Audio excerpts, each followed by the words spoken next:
Well, let's start with what happened this weekend with the president unveiling the farmers' support centers. At that very forum, he also indicated that government is going to reintroduce the free fertilizer initiative. And we understand, in fact, it has been captured in the budget. Of course, in November, the finance minister did disclose some 5.1 billion Ghana cedis is what expected to be spent in that regard. As far as this initiative is concerned, way back under Kufuor it started, and of course it has continued, and under President Akufo-Addo it took a different form where it was now being subsidized instead of being given for free. So 50% subsidy was being provided, and sometime in 2023, in fact, the subsidy was scrapped completely because of some concerns that the government had, largely having to do with smuggling of these fertilizers. And now the government says they're going to reintroduce the free fertilizer program. Of course, the major concerns have been the funding of it and as to whether government should continue to fund it in the manner that is currently happening, and also how to check the smuggling of it and ensure that farmers are indeed the ones benefiting from it. So I want us to start from that note. And all of this even feed into the ban that Burkina Faso has placed on the export of tomato, because if we're able to do this well, then maybe we might be able to be self-sustainable when it comes to tomato production in the country. So let me start with you, Lom, on your thoughts on this fertilizer, free fertilizer initiative government is reintroducing. Yeah, so thank you again. Well, it's good that you gave the history, because it's quite interesting the various, let's say, stages or steps we've gone through as far as these types of interventions are concerned.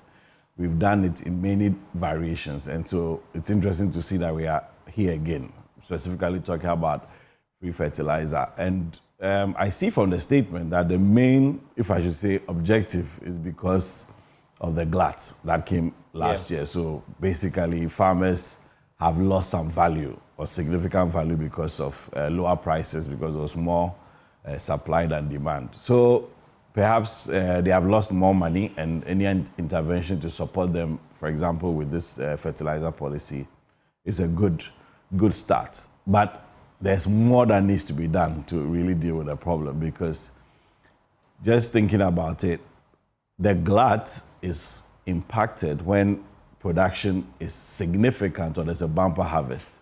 So why does the glut occur? It occurs because you don't have what is down the road. We know, for example, in Ghana that between 40 to 60% of produce is lost through post-harvest losses. Post-harvest losses means that after you've produced, you are not able to either get it to markets, preserve it through storage, market access in terms of what is available, in terms of market structures and all of that, which means that beyond the intervention of the free fertilizer, there are many other things that need to be done in order to ensure that the policy will be effective. Because this year, if that fertilizer input leads to higher production, the question is, what are we going to do with what is produced as because well? Even without that, we had a food glut. Yes. Right? And of course, farmers did not get the returns they were hoping to get. Yeah. And that explains why government says they don't have the money to buy fertilizer. Yes. So if now you give them the free fertilizer, they're going to have so much produce. And if we don't address those post-harvest losses issues, then clearly we might have the same problem happening. Yes, and that's what I'm saying, that so because perhaps they have lost money, you can the intervention may be to support them in terms of that aspect of it. Yeah. Right. But beyond the inputs, what are we going to do about down the line? Because post-harvest loss is a significant, if I should say, wasted opportunity in Ghana.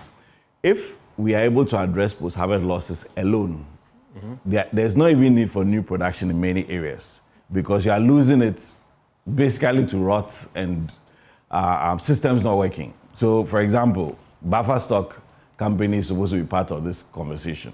What mechanisms have they put in place to ensure that when the food is indeed produced, they have a way of ensuring that they can store it and have it available when there's lean season and those particular produce are not available? Yeah.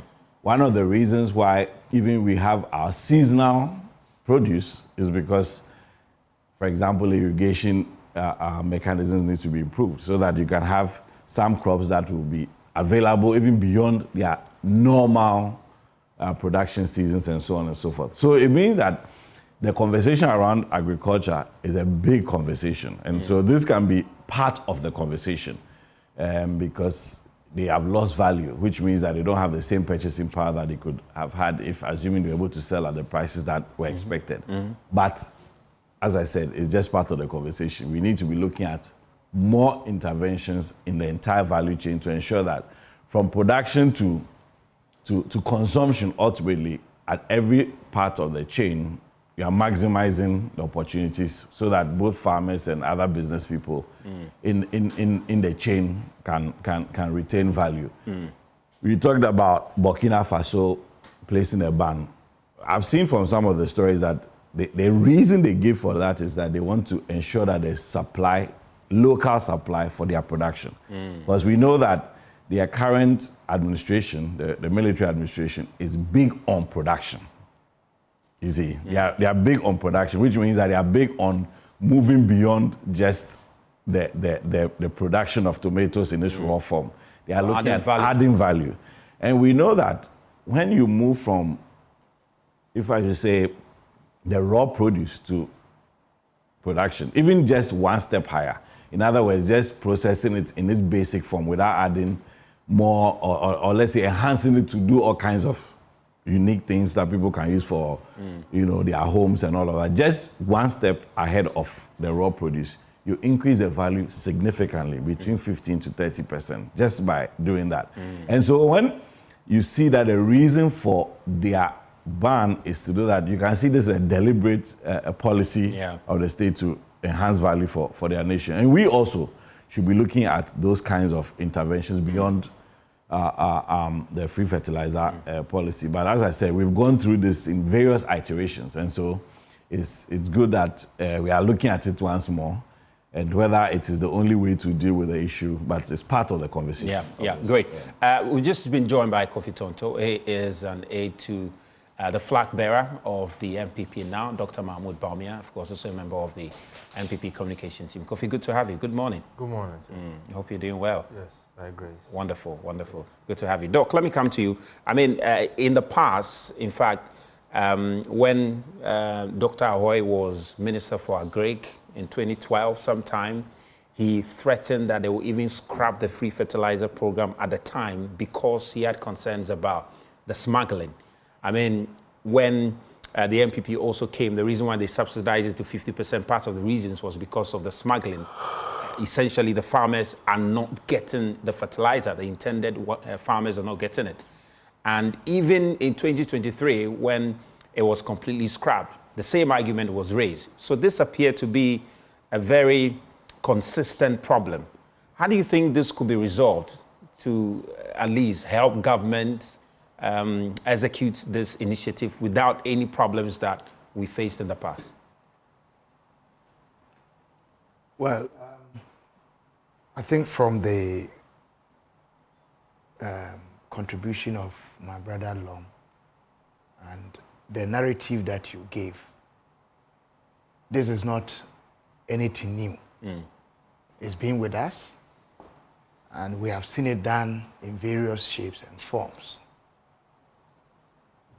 The rationale or the reason for this particular one, he has, attempted to situate it within the previous glut that we had, where we had excess of what is needed. And yet, within a very short time, we ran out of the same commodity.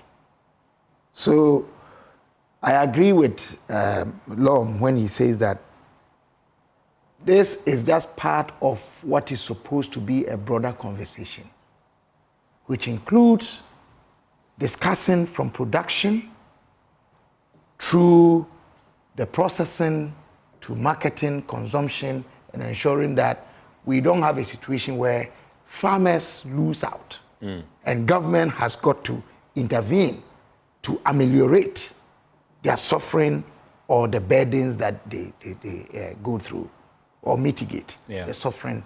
So how do we, over time, considering the interventions that we have had, ensure that it is not becoming a perennial thing, which in its own exercise, we have not been able to execute it to its functional end.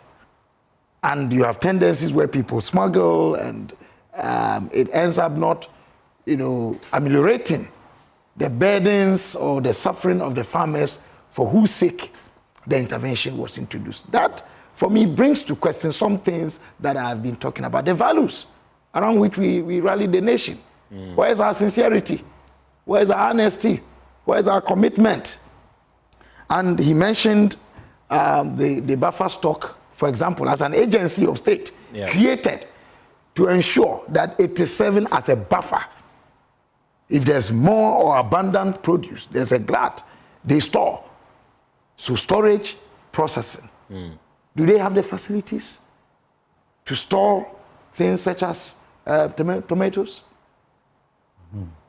And is there a processing mechanism? There was a time in our history in this country where we had a tomato processing factory at Wenchi. There was one in Nkoko.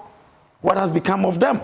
If it was poor or bad for the state to run them, and so we have envisaged or considered that private hands must be brought in. How have we worked that out? We've seen 1D, 1F. It was geared towards such an object. We have heard of so-called 24-hour economy. It is supposed to gear towards that. How have we learned from the failings of the state-owned enterprises, especially in the First Republic? Bold, visionary initiatives.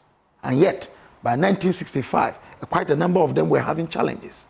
And this was admitted in the last budget of the Osage for Dr. Kwame Nkrumah. And yet, it was a bold initiative that the nation needed. That despite all their challenges, even in the 80s, we were laying them off, selling them to cronies and individuals, paying nothing to the state. So those are, for me, the things that come to mind, that we can have this conversation about just fertilizer and say that, look, put in place the mechanisms to ensure that, yes, if it is going to the right hands, and that there's monitoring, there's supervision, and we are getting value for money. But let me make it clear here, there is nothing free that the state undertakes. It is a taxpayer that pays it. We give them those names to make it look like government is pulling something out of pocket to give to. It's not true. We are paying the taxpayer. Of course, the farmer himself, who is going to benefit from it, is part of the people paying. So we should move out of this falsehood that government gets some money or government brings some money from somewhere and offers it free for people. It does not, however, take away the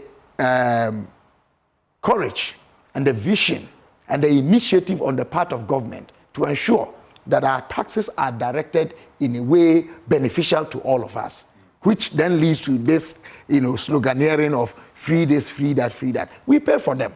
No, but you can understand, because there's a shift in policy from what used to be and what is now, from farmers having to pay 50% to get it, to now being given what I'm free, saying is 100%. that when you say that even 50% or free or whatever, the government of the day, the state, is paying for these things from our contributions. So whether it's 100 or 50, 50%, it is Ghanaians who are bearing the overall cost. That's what I'm trying to say.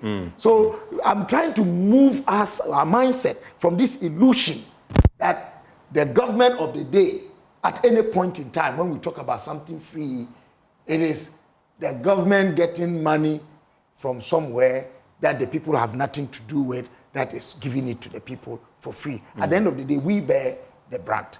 And that is why we must ensure that we get value for money. And I think that we've made the point that along the line, this is just a part of a whole conversation.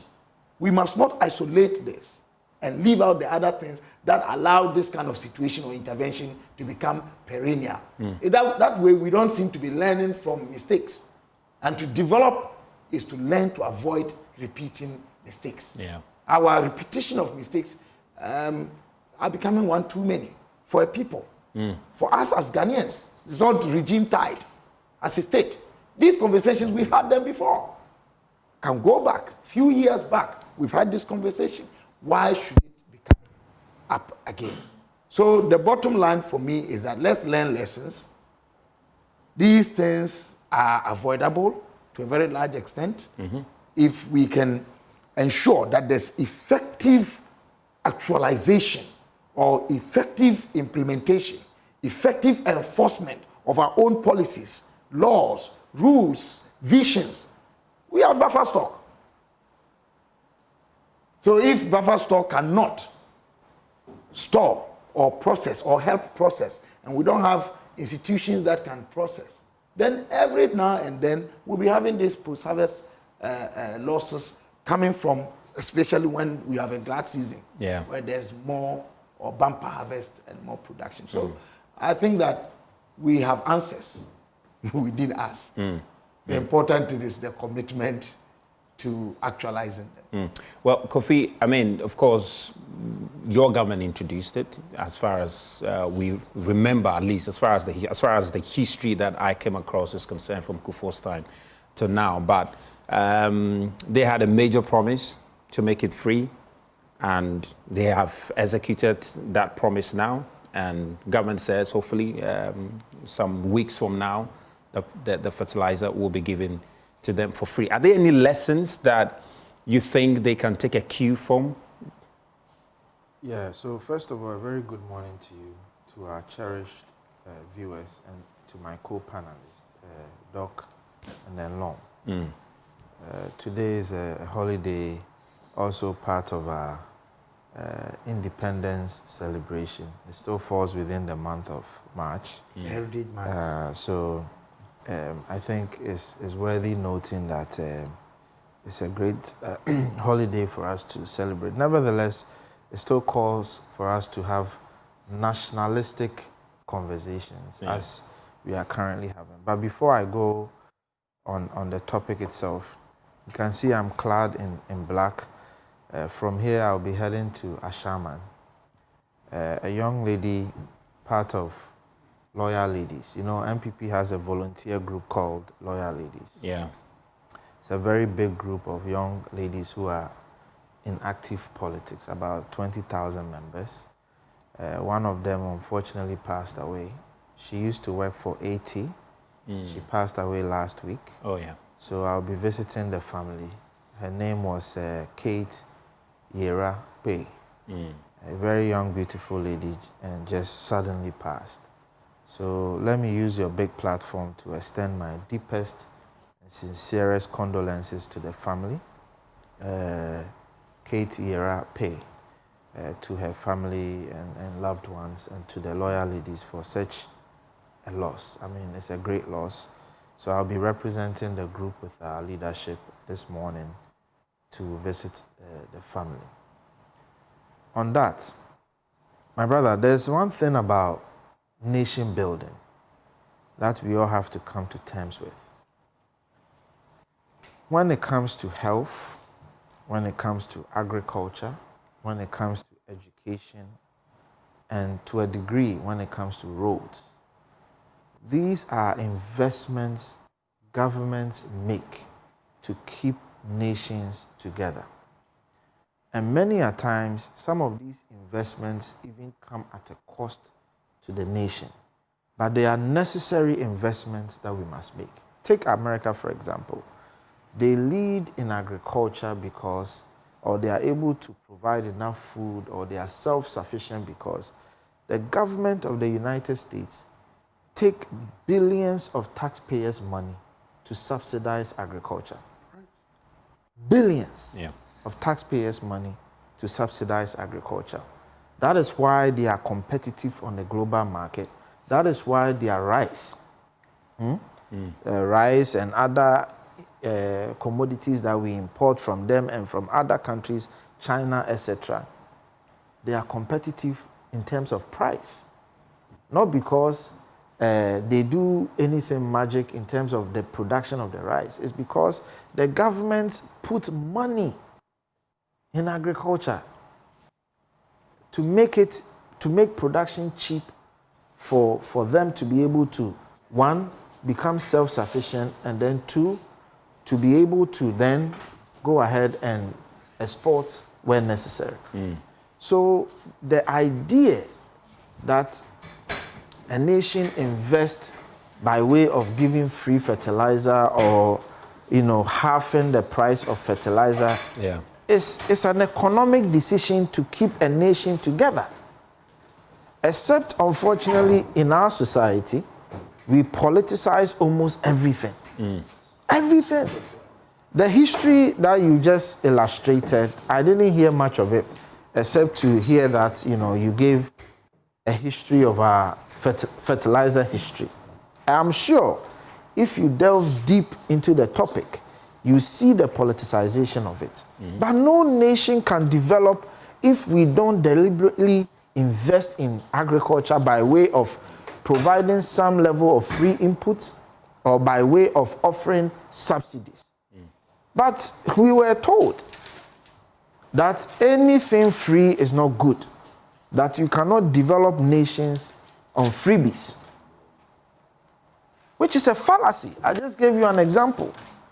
That you build nations sometimes by government taking on investments to make sure that certain aspects of our lives are whole, like healthcare, like education. I grew up in America. I've said it many times. I went to high school in America. I didn't pay a penny. It was free education. They will offer you lunch, everything. Because they understood that for the nation to develop, especially young people from emerging homes and homes without enough financial muscle, need support.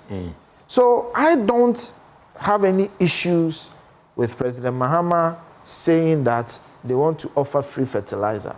I don't have any issues, except to point out the hypocrisy of President Mahama.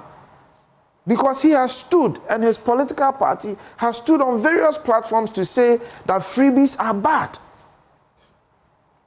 That you don't develop nations on freebies. So how come today you want to offer free fertilizer?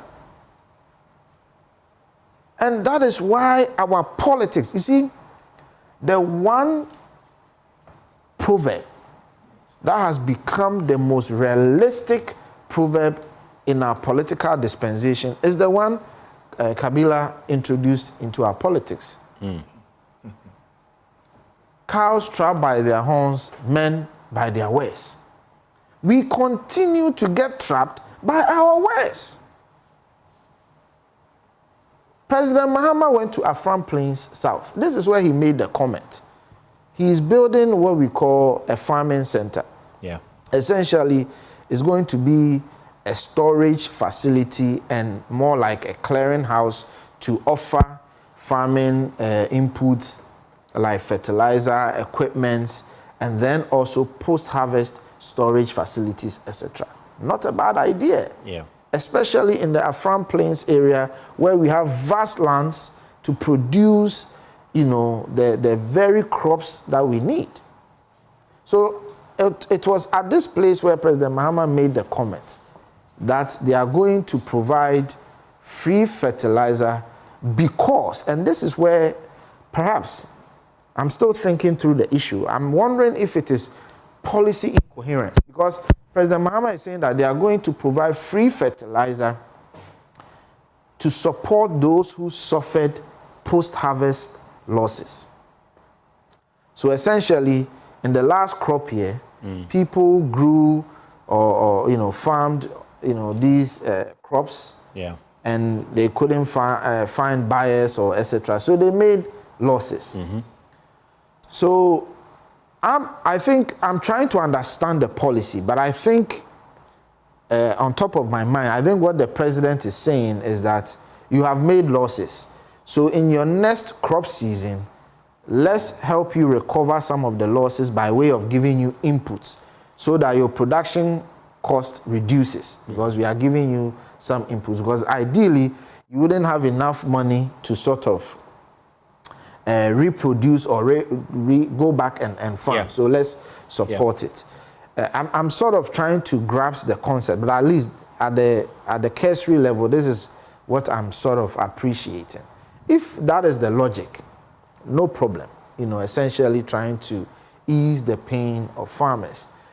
But where I see the policy incoherence is, whereas I agree that the farming center that they are building is going to also offer post-harvest facilities, I would think, because I don't know how quick they are going to build this facility, right? And then also this facility is one facility within Afram Plains. What about the farmers who made losses across the country? I am thinking that we need to put in place an immediate mechanism so that these losses can be kept. Because there are still foods and crops that are getting rotten out there. So I wanted to hear more of, as a president, I'm not just issuing a fiat that this crop here we are going to offer free fertilizer, but I wanted to hear more of, I'm issuing this fiat to make sure all the post-harvest crops that we have, we can immediately mitigate the losses and as much as possible rescue the ones that we can rescue. I didn't hear much of that. So if the president, in addition to the free fertilizer, to ease their pain in the next crop year, I think the fiat should be more of, I want to see the agric minister doing A, B, C in the next 2 weeks, 3 weeks, to make sure we can mop up all the excess food that we have in the system that are going to waste. I hope you get the point. Yeah, I get it. I get it. I think even in the past, we've seen the president give directives to the buffer stock to mop up some of these produce. We've seen the president give such directives. Yeah, so I want to see a more aggressive approach. That, look, I'm working with the military. We have the various regiments in the military. Yeah. Maybe if you take some of the security services, now they have overstaffed. Let's bring them on a national project to quickly mop up. I'm bringing these trucks, these vehicles, etc., to go around the country to mop up. If buffer stock needs additional resources, I'm maybe giving $20 million immediately as possible for us to be able to mop up so that we don't lose the produce that have been produced already. Nevertheless, I have no issues with the free fertilizer because our political philosophy as MPP, we know that not all farmers can be on the same scale. We know that not all Ghanaians can be on the same scale. And that is why we believe at some point the government needs to step in and offer these either subsidies or free assistance to farmers, to Ghanaians in terms of education, healthcare, etc., to lift up the potential of the Ghanaian. And that's our political philosophy. So if I sit here and disagree with that policy, it will be in direct contravention with our political philosophy, except to point out the hypocrisy. Interesting. Great. But we've also been joined by the Member of Parliament for Akwatia, Honorable Baidu. He's joined us now. And Honorable, good to have you, really good to have you. But of course, you came to here to make his comment on this. And I think that point has been raised extensively by some of our other guests, that beyond the free fertilizer which your government is reintroducing, what are you doing to deal with the post-harvest losses? Because yes, the statement by the president is the effect that the immediate reason for this is to help farmers who made losses because of the food glut. So what are you doing to deal with that? If you can share some details. Okay, so let me say good morning to you and your viewers and the co-panelists. And let me also say this. You see, I just heard my brother talk about he said incoherence or inconsistent. There are no inconsistencies at all. I mean, that must be made clear that there are no inconsistencies anywhere. We, in opposition when they were preaching free SHS, we raised issues about it in terms of the policy and asked questions about it. Whether those questions were satisfactorily answered or not is a discussion for another day. Do you understand? Every policy should be looked at by the good people of Ghana across the divide, and even people who do not belong to the divide, any of the divide. And so there is no issue. As we speak, the free SHS is on, and it's on for good. President Mahama is in power, and he's doing it. In fact, better than it used to be. We are not hearing the things we used to hear. So there is no issue about that at all. Why are we here?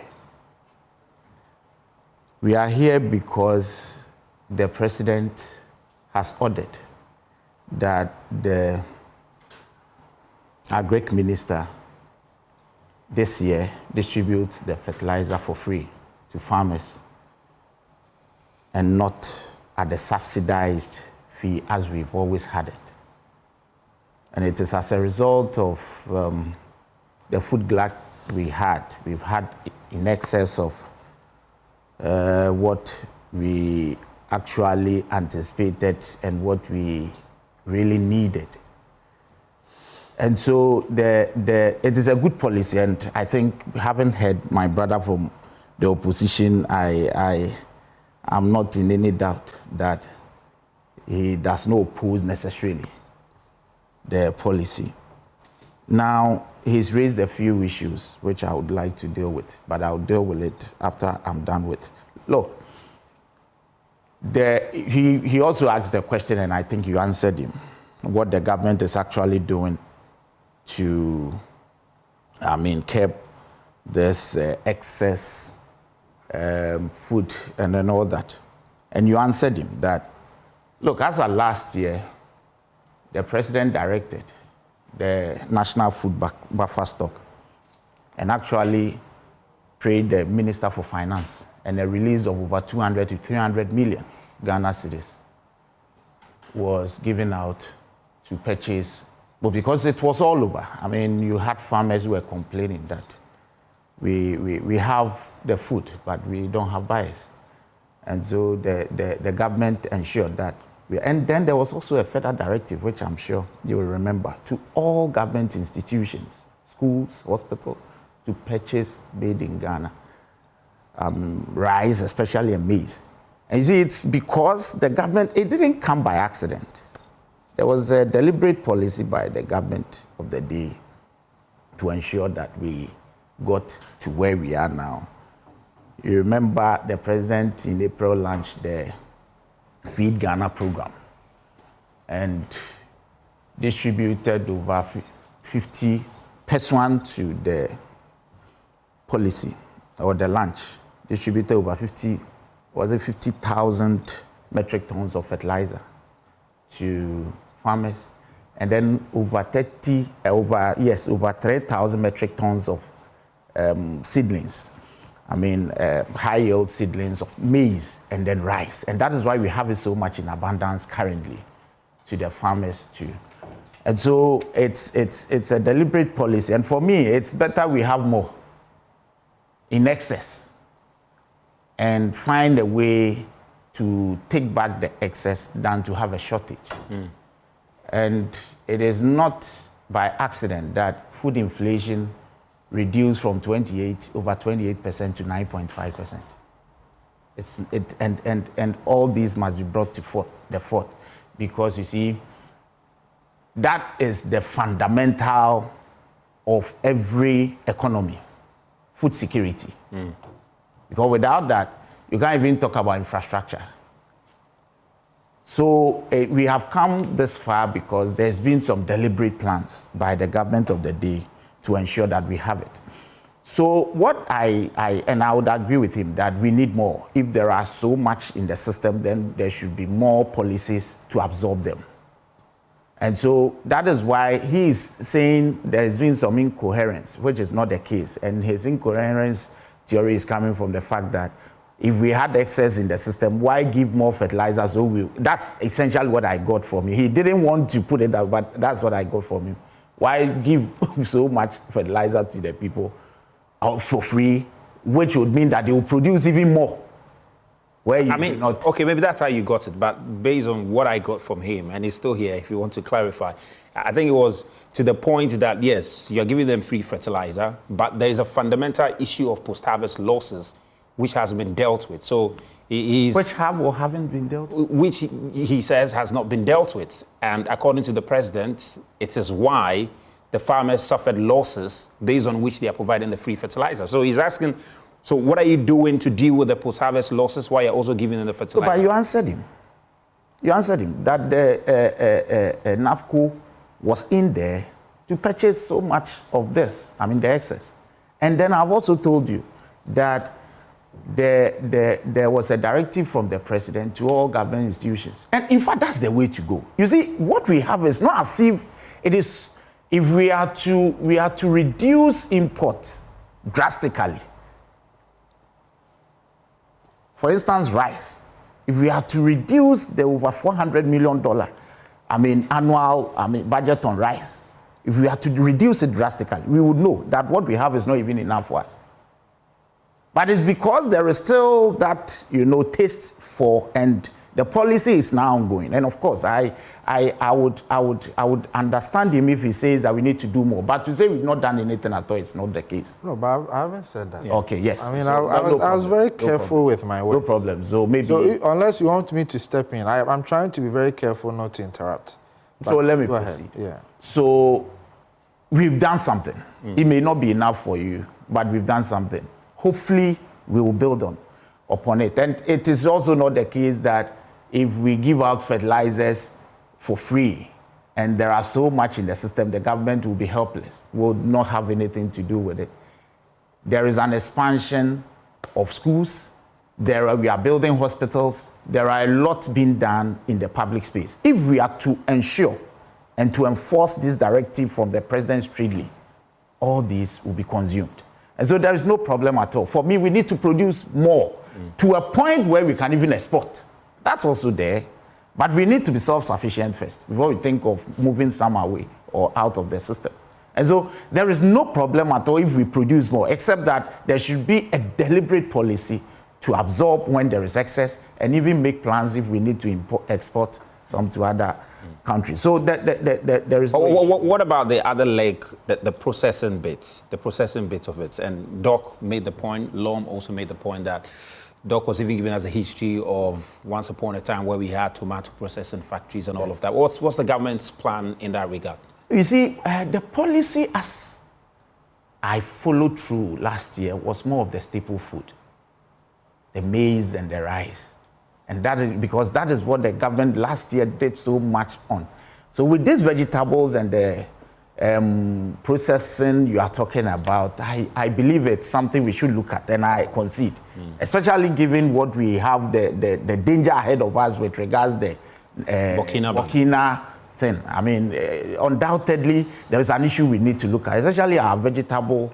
But the staple food, the rice and the maize, undoubtedly did well last year.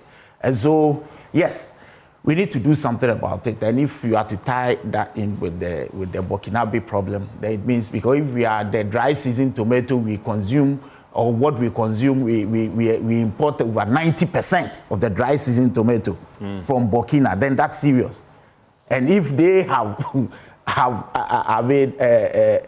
taken a decision to process their tomato, and the policy is that you are obliged to sell to the company, the processing factory, don't take it. And they are given just 2 weeks to wrap up. Those who have contracts with people out there, supply them, and that's it. Then you can understand the danger we face as a people. And so nobody has said, and you see, and that is what I love about President Mahama. He is the first to concede that he's not made Ghana heaven yet. But you cannot also take away the fact that he's done something good for the industry. And so, yes, there is still a problem. But we need to, and I'm sure the Agric Minister is aware of this. Of course, with the tomato issue, the government is engaging the Burkinabe government. But we need to also look at how we can be self-sufficient. Look, if Burkina can do it, The northern sector, I'm not too sure that there is any much difference between the land variables or whatever, the land in the northern sector of Ghana as against that of the Burkina Faso. So we need to look at that. So if we are talking about processing, yes, but the staple food, the rice and then the maize, beans and all that did very well.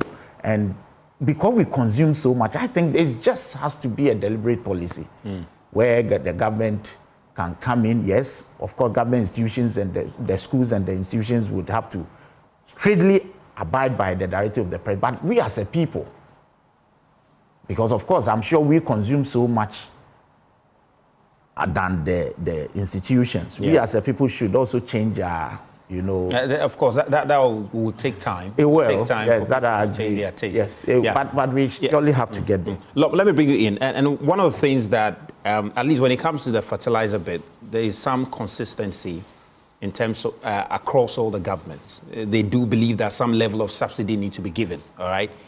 But in that very agricultural space, of course, we saw the much started planting for food and jobs. This government came and they've now brought their own policy, Feed Ghana, and all kind of branches.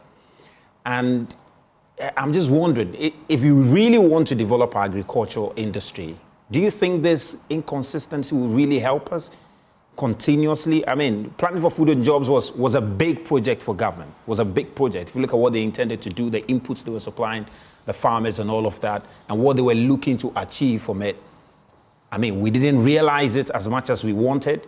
Now, the new government has come in. They've also come up with their own policies. What do you think the best approach should be when it comes to the policies to address the issues in the agricultural sector? Your question is very loaded. It's a very loaded question. There are many dimensions to it. But I think we can take it from various angles. It's true that as a nation, we have a lot of work to do in terms of, if I say, policy consistency. I mean, our National Development Planning Commission is there. It's set up by, from the Constitution. They have their mandate and all of that. But the question has always been, do we have, as a nation, an agreed trajectory that we are on? Which means that if, for example, the work of the NDPC is adopted across governments, will we be better in terms of the consistency of policy and all of that, which is important. But of course, we can't also take away the fact that when political parties go to the public, they go with a message and a focus and all of that.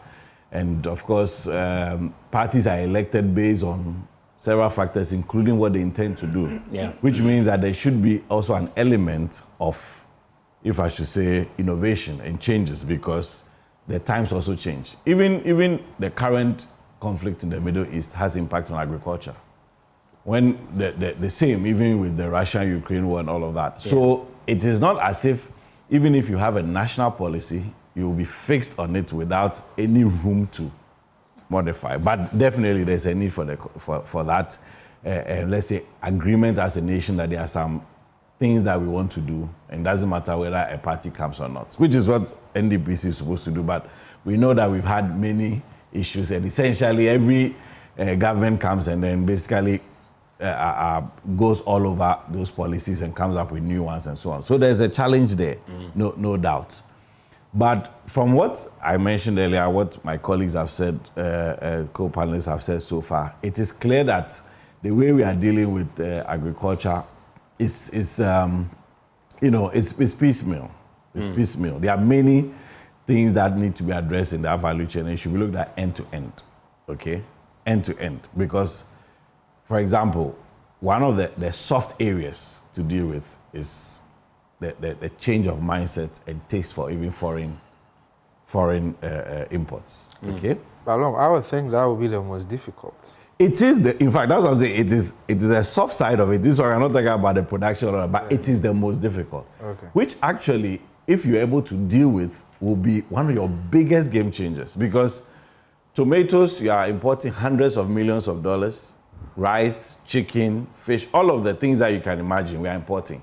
In fact, I know from research that there are some of our local production companies who even do something related to tomatoes and so on. Their processed tomatoes, they can't even sell them in Ghana. Not because they are not doing it, but Ghanaians would prefer the one from Italy. Now, you know that if you do the math, your imports as against what you are producing locally, you will see that, give or take, we lose out in the end. So it is one of the biggest interventions that if any government is able to resolve or address, it will have the greatest impact even on the agriculture sector. But as Kofi said, it is a tough job. So perhaps we are not doing a lot there because the mindset change is the key.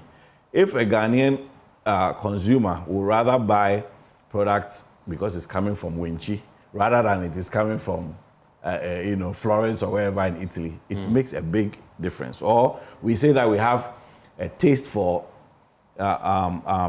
is it Thai long grain perfume rice?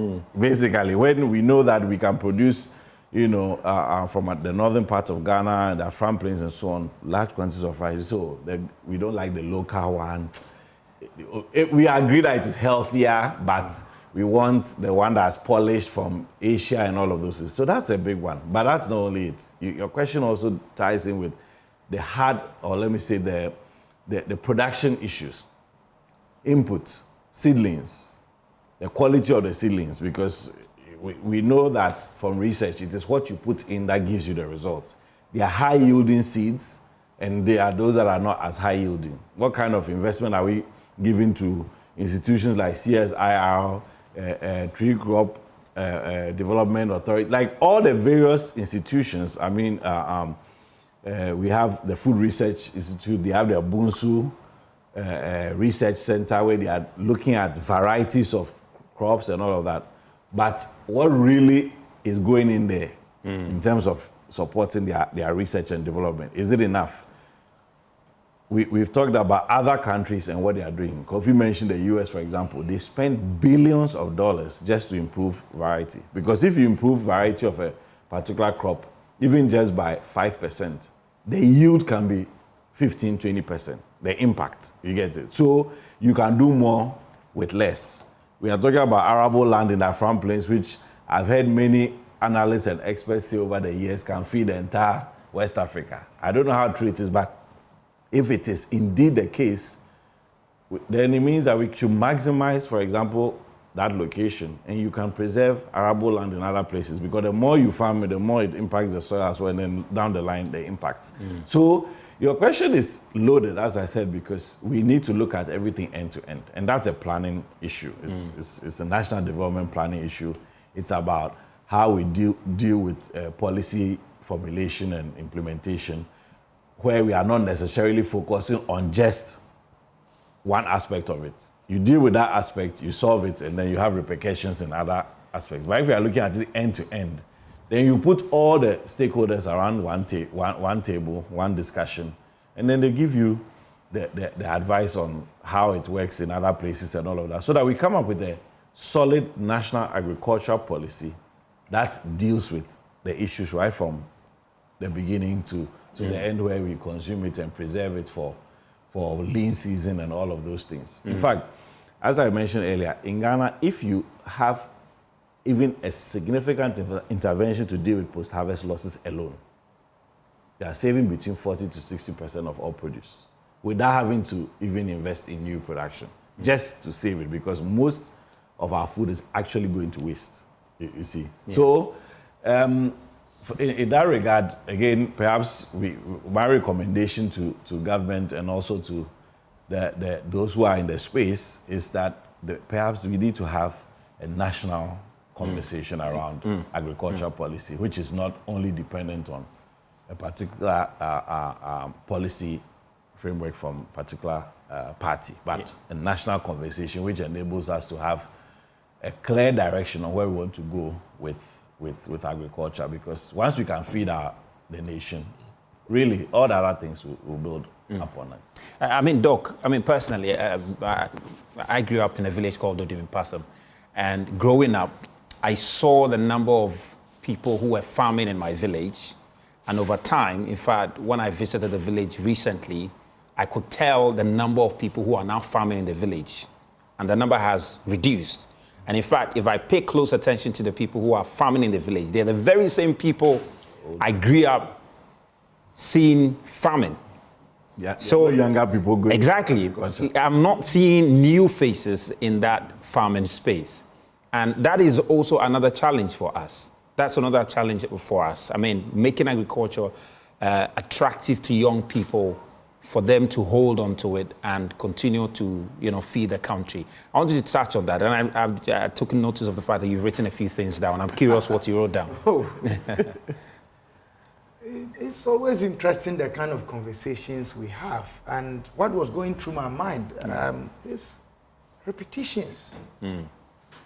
Repeated over time. If I want to look at my own involvement with national discourse, this is a topic we have discussed over years. Over time. And you can understand, as long as, if it's not addressed... One, this notion that we need a so-called national development plan. What other national development plan is superior to the National Constitution 1992? Take it and read from the beginning to the end, with all the Supreme Court decisions that have come in to amend aspects of it and the various acts of parliament.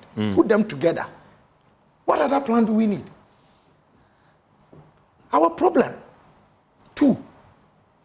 is in twofold: our thinking and our attitudes. And all driving to the issue of enforcement deficits. That's all. When we are hypocritic in our profession, we lie and say we are speaking the truth. Look, what conversation are we having this morning? I don't think anybody is suggesting that His Excellency the President, by this intervention, is doing anything bad. Nobody has said that here. We all seem to be saying almost the same thing, but with different backgrounds and with different words. What are we saying? That the issue of so-called free fertilizer for farmers is an intervention that is not new. It's been with us. However, it is only a part of a broader conversation. And I think that is where Kofi's point comes in, what he calls policy incoherence. I won't use the same term, but here is the point. You have a post-harvest loss, a glut that occurred, which was because what was produced could not be contained, could not be stored, could not be processed. And that's why farmers were at a loss. It has nothing to do with production. Now your intervention is going to deal with production, which will likely lead to the same thing. And I'm happy my brother made a point about President Mahama giving an order for buffer stock to undertake some purchasing. That undertaking notwithstanding, farmers were at a loss. What it means is that the directive the president gave was not fully met. And that's why I was talking about the capacity of buffer stock to store things like tomatoes. Do they have refrigeratory facilities that can store tomatoes in a wholesome state over a long period of time? Do we have that? Does buffer stock has that facility all over? If it's about the cereal crops, do they have, when we were growing up in Kintapa, we had food distribution center. They had these silos, at various places. Are they still there? And those are the kinds of things that we are talking about. So the issue is that what we are doing now is more likely, in a scientific sense, to be repeated. But you can understand the fear of the president that, yes, there was losses, but what that essentially means is that he has a concern that because of that losses, the farmers do not have the resource to go back, plant and produce again. Yes. So we might not even have a case of a glut. We might not have produce at all if we don't support them to be able to plant again. That's a fair point to make. But if you stop at that, that's where my concern is. You are likely to repeat That's why I'm saying that with this current intervention, we are likely to have a repetition of what problem we are solving today, or we appear to be solving today, because the problem doesn't end there.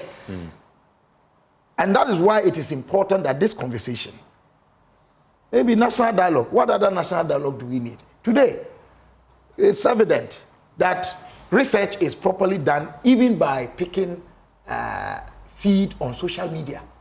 If you do data mining, the kinds of ideas that you pick and you sift through them, and the kind of workable engagements that you will have out of them. The question for me remains our willingness and our commitment to these things that we talk about. And maybe, the issue about consumption. There's a study I read as 2022 or 2021 thereabout. There's a lady whose PhD was on waste management. You know the amount of the volume of wastage we have from food. From the hotels alone. That we put out so much food that people don't consume and go waste. And we throw that away. And this is adding up to the waste management problems, which is another level. During the bumper season of mangoes, for example, Kintampo, Nkranza, Wenchi, and some parts of Tichiman, you have a lot of flies, house flies coming around. Why? Because mangoes have gone waste there. Meanwhile, if we have succeeded in doing what retrofitted what was called 1D, 1F, by congregating particular sectors, we could have done an industry which would have maybe fruit processing, bottle, or if you like, the storage facilities making within that enclave of Atebubu, Kintampo, Tichiman, within a period of time, and added, some export value to what we produce in the country. So the issue for me is that those who are the helm of affairs, and here the president, what he's done, I'm applauding it. He's done well by this coming back to this whole intervention. It is not new. So what I am saying for me is that the president should move one step further and get some steps taken to correct whatever came from the directive he gave last year, that buffer stock should engage farmers and buy from them. How then did we make more losses on the part of the farmers? We should interrogate that and find answers to that, so that with this intervention of giving farmers free fertilizer, the harvest that will come out of it as we manage them along the line, we would be able to contain or buy, so that we don't have to come back to say that we have to give them free fertilizer again. And that said, I think all of us as a people must understand that when we talk about the problems of this country, there must be an end in sight. We cannot be repetitive about problems. We must be solution driven. We must be, working towards finding lasting solutions to some of these problems. And see that, look, at the end of the day, I may be saying something slightly nuanced or different from what Kofi or Nana Bediako is saying here. But bottom line, what is it? We need to accept within us that we are all interested in the good of our country, and that we are all calling ourselves patriots. If someone is being hypocritical, someone is being inconsistent, we need to point that out. Sometimes the person may not even be aware. And we must say so with love, with oneness. That I'm not here to say that, if I disagree with you, you are bad and I am good. Or if you disagree with me, then I'm evil and you are angelic. No. Together, we need to develop that sense of tolerance and acceptance of divergence on our differences. And our thinking is recorded in Proverbs 23, verse 7. That your thinking makes you. Our being. If a person thinks he will be successful, that person will more likely be successful. If the person sees him or herself as a failure, there's nothing anybody can do.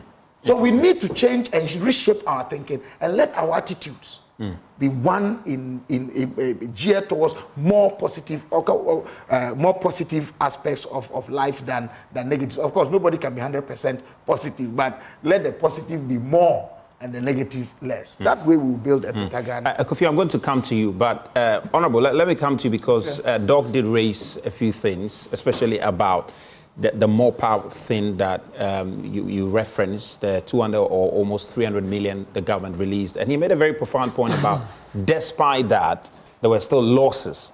So I was just curious, beyond that, is there any other thing that government is considering to do beyond getting the buffer stocks to just go and buy some of these things? Is there any other thing government is looking to do? Because clearly, although that was done, we still had losses, and the President referenced it. Yes, you see, the losses, some of the losses did not just come as a result of government inability or NAFCO inability to purchase. Some were perishable. And so they even got destroyed before the intervention. So those losses must all be looked at. It's not as if we still have some rice or maize there, which the government has not. So you see, let's look at it from that angle. Maybe the intervention came, but a bit late. It's possible. And some which were perishable got, and that has been said. That is also no good. But you see, there is a point I would want to raise. You see, this issue, I'm not sure the President made this declaration in the front place that it was the sole policy from government to tackle this menace. I'm not sure. The President met with farmers. The season is about to begin. And he took the opportunity to tell them that you will do it anyways. And that's the question I will ask Dr. Kabila. You see, it's a suggestion that the President or the government should not have announced this policy. This is not the policy that can solve the problem. So the government should look at, and that is the same thing Kofi was also trumpeting. The government should not have, and that it should look elsewhere in terms of the losses and try to resolve it rather than give inputs that would result in more, food being... Well, they seem to be suggesting you should do both. No, well, if that's the point, we all agree that even though something has been done, it must be, we should do more. But I'm saying that the alternative is not to help or to refuse to help the farmer, because the farmer will plant anyways. And if the government does not come in the way it has, the farmer will go and buy. So, in fact, if I come to you and you've lost a dear one, the little I can do is to donate to the funeral. That is not to say, and even if I have a means of, reviving the dead, I still have to grieve with you in the meantime. Jesus did that. Do you understand? So, in the meantime, the farmer will surely have to, get back to the farm and would go and buy, because this is what they also do. But MP, if you heard me well, you heard me applaud the President. Yes, you did. Yeah, so, but you see, please, to be fair to each other, what I'm saying is that it didn't have to end there, and that the post-harvest issues must also be dealt with in tandem with this intervention. So to assume or to suggest that I was saying that ought not to have been done is purely misrepresenting me. No, that's okay, but I'm saying that. So you applaud the President. Yes. And you also know that the issue of dealing with the post-harvest losses, something was done.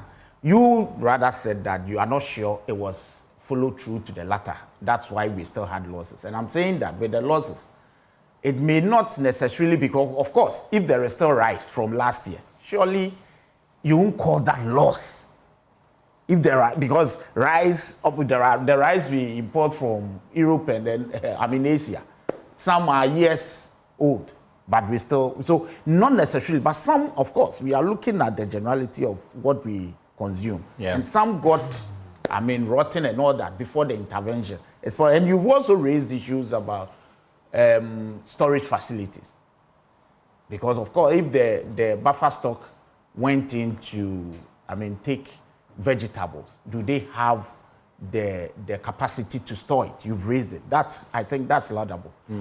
But going forward, I think that the bigger problem now as we all concede, is not necessarily production, but it's about our consumption pattern as a people. And that is not easy to deal with. So I am sure we all have to come together and appeal to the Ghanaian that, look, this is where we find ourselves. In order to, we provide an incentive to the farmer to plant more, we should also have that appetite to, patronize what they produce. And that, if we're able to do that, and we agree, you see, sometimes what I see, governments have policies, but every government is stems from a political party, which mandate, beyond the mandate, also looks at the next election. So when you have a policy where, of course, every government will want to try the policy very cautiously so that it doesn't backlash in terms of the political gain. So if you have the opposition party join the government of the day, that as for this one, devoid of politics, let's go this direction, it gives the government that strength to implement it.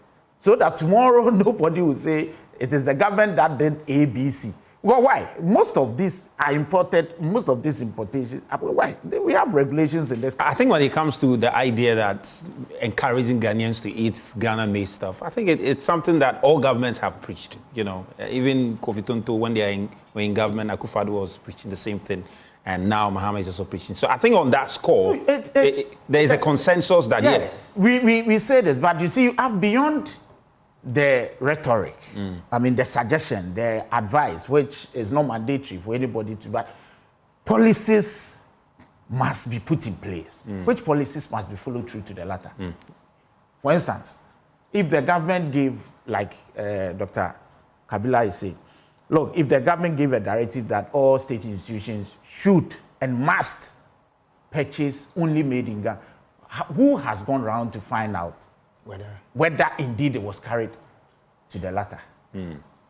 And if there are punishments for anybody who refused to do same, is the person being, punished for same? And so you see, and like I said, sometimes the politics of it, because you see, so that you will not have an opposition party who will, you see what the government is doing to you now, you see, you know that thing. So sometimes we have to also, so if there is that consensus, the consensus, you see, because of course, if there are policies, at this stage, we can advise, eat made in Ghana. But somebody sits in his room, you don't give him money to buy food, so he decides what to buy.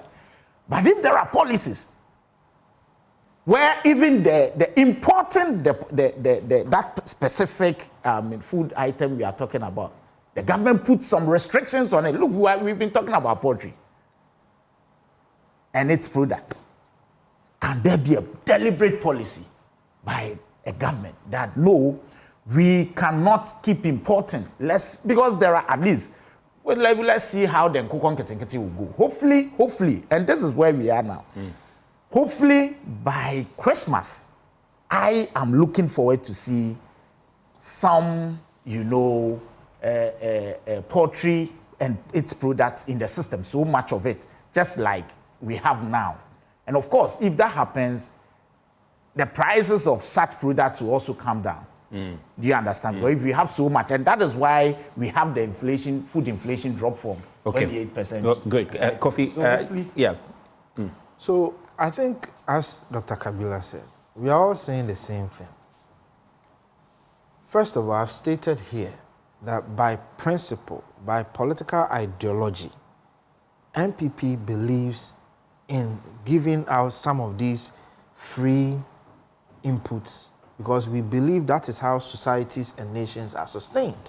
Well, we can't all be at the same level. I think the conversation here is about priorities and the order of the priorities and which of them do you apply urgency. For me, that's really the conversation. The president is applying a solution. Which solution we are not saying is a bad solution in terms of our overall agricultural strategy. We are only saying that the solution being implemented now appear upside down. And I'll give you an example. I'm a farmer. a government gave me subsidy to produce, I am able to use that subsidy of fertilizer to produce so much, in fact, in abundance. What I care for as a farmer is that that produce, I'll be able to sell and make money, make profit, and be rich. That is what I care as a farmer. Then a government comes in and says that, oh, you have produced in abundance. It's rotten. My solution for you is I'll give you more fertilizer so you can produce it 3 times. Even though I am not against the free fertilizer, my immediate concern is help me sell what I have produced so that I can make money. Do you get the logic? Yeah. So I was only saying, MP, that yes, the president issued a fiat for buffer stock to mop up. But I am only saying that let's add an additional layer of urgency. That look, military, police, immigration, Ghana youth, young people who are looking for job, I am putting in place this immediate urgent strategy to go out to the farm gates and mop up and store food. So instead of taking $400 million to give additional fertilizer or free fertilizer, I'm using that $400 million for logistics. To go out there, pay the farmer the right price, and mop up the excess food and store it. That doesn't mean the government cannot give free fertilizer. So MP, I hope you get my point. So I'm not against the free fertilizer.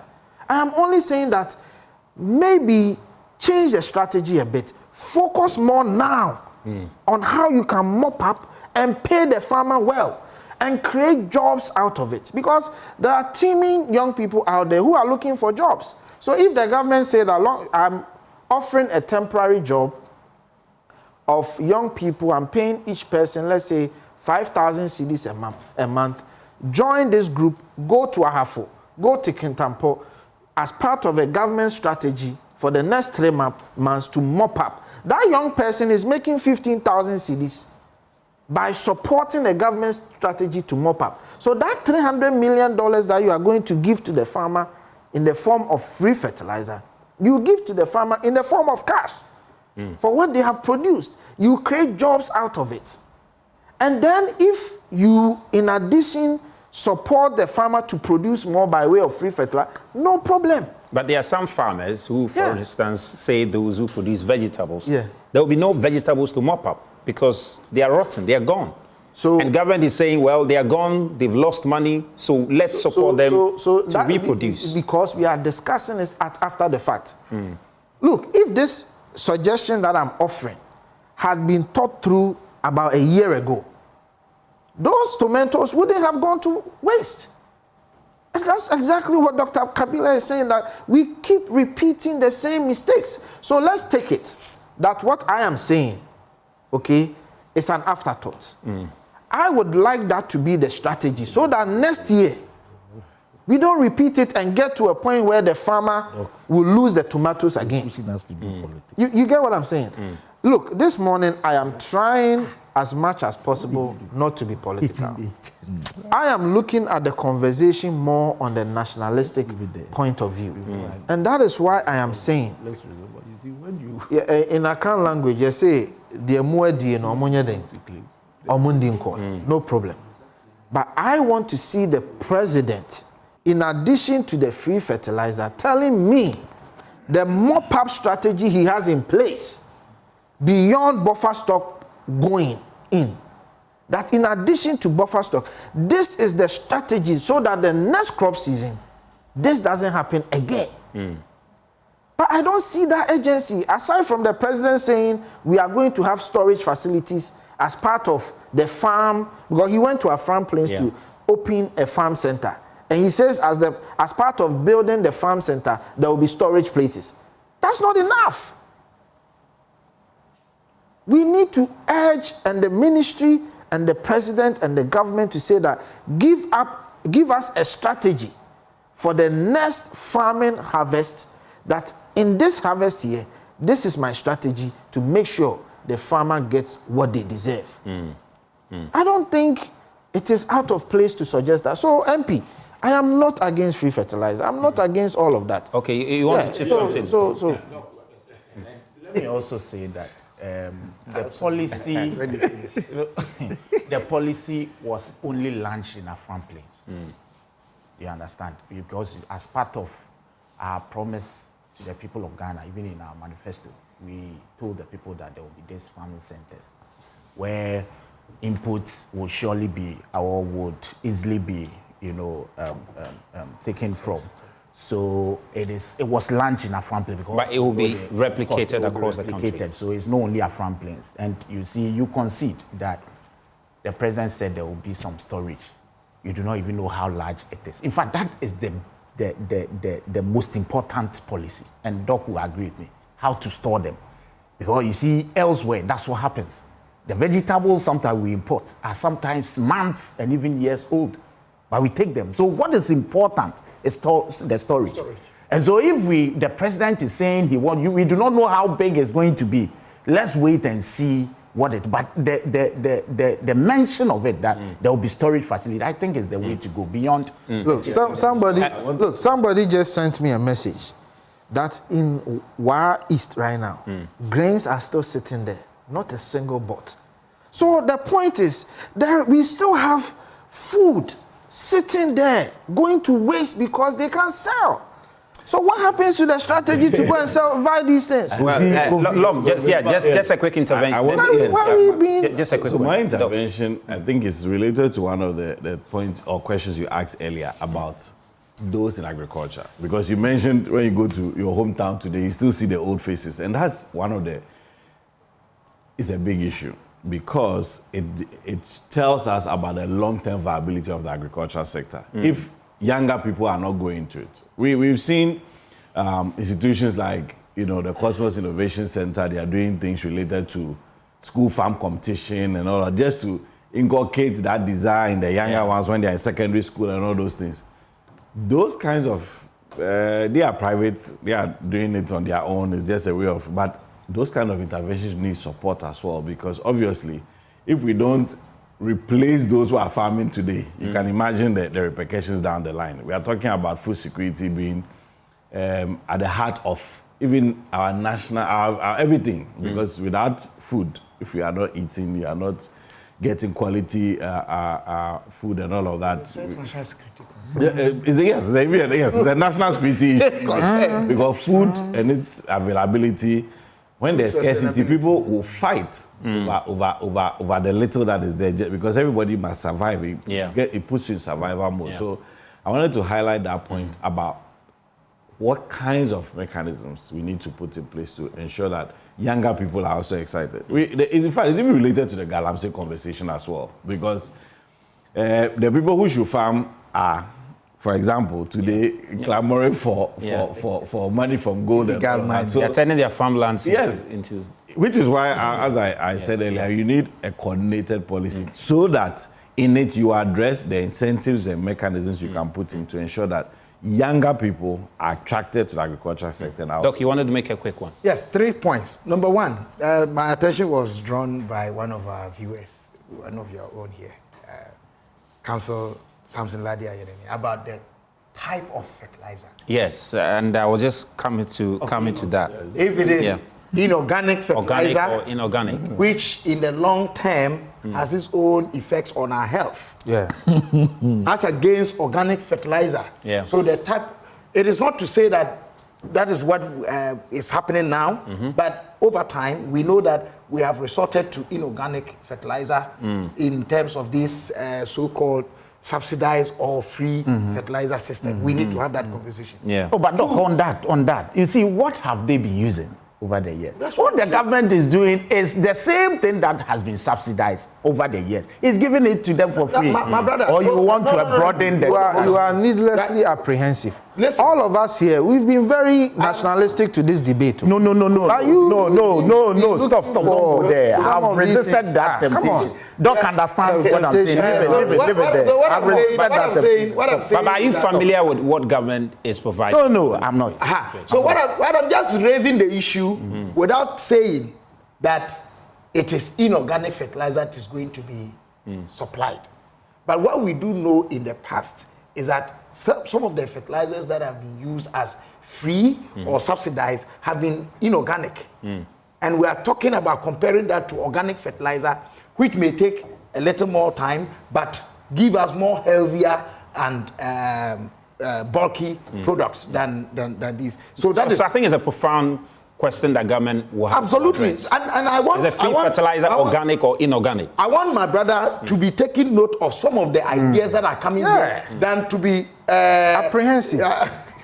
It's too apprehensive. No, stop this. You did politics. I watched you. No. Look, you see, when we were talking about... Hold on, let me also... No, please, let me allow him. When you were talking about what has been done, you were in power for 8 years. I don't know what you did to stop this. There's always been... Look, in fact, even in 2024, there was food shortage in Ghana.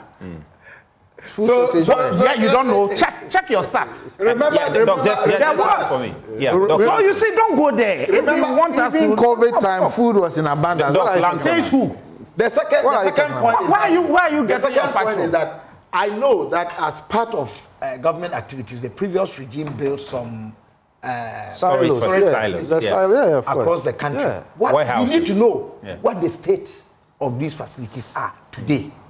Are they in proper state that we can take advantage of them, or what is their state? We need an overview. Then the third point came from a medical doctor, my senior from Prempeh College, who says that the market women sometimes shortchange our farmers because beyond those from whom they normally sell, they don't have options.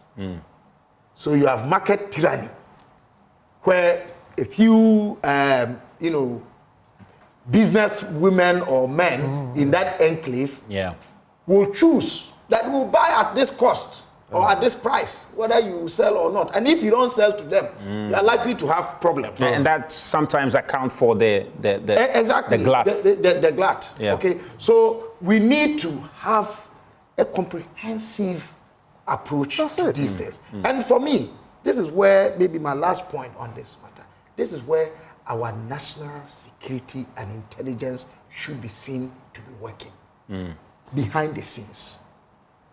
How is national security and intelligence working to, if you like, highlight, preempt? And if they are unable to preempt or engage in a preemptive strike, when it happens, how are they quickly able to step in and help us to check all these things? National security must be informing all these things. And it is important that the handlers and the managers of the intelligence and security sector have this also in mind. Food sovereignty is a cardinal area in national security conversation. Thank you. My brother, the very last comment. Look, I don't have a problem if we are going to provide free fertilizer. I'm saying this again. I am only saying, as we speak now, there are grains, etc., in parts of the country that farmers are still looking for buyers. Fact. People are sending it to me. So I am saying that, Mr. President, in addition to your solution of free fertilizer, send out the same fiat. You can put out a fiat that, look, military, this, that, combined with agric ministry, let's go out there and quickly mop up what is there. Interesting. I don't think that's a problem. We can do that. Okay. We'll be wrapping up very shortly, but one of the very troubling things that happened, I'm sure that was within the weekend, had to do with an assault on artist, Mr. Ibrahim Mahama, in Tamale. Of course, now he's been given a diplomatic passport, so it's fair to call him a diplomat. He was assaulted, and based on the reports we gathered, there were mentions of some police personnel who were involved in the attack. In fact, a statement from the Ghana Police Service, I'm going to read excerpts of it. The IGP, Christian Tete Yohunu, has directed the Professional Standards Bureau to commence investigation into the case of assault of an artist, Mr. Ibrahim Mahama Tamale. It says the PPSB investigation will be conducted alongside the criminal investigation currently ongoing by the Northern Regional Command, and the outcome of both investigations will be communicated in due course. That's according to the IGP there. now.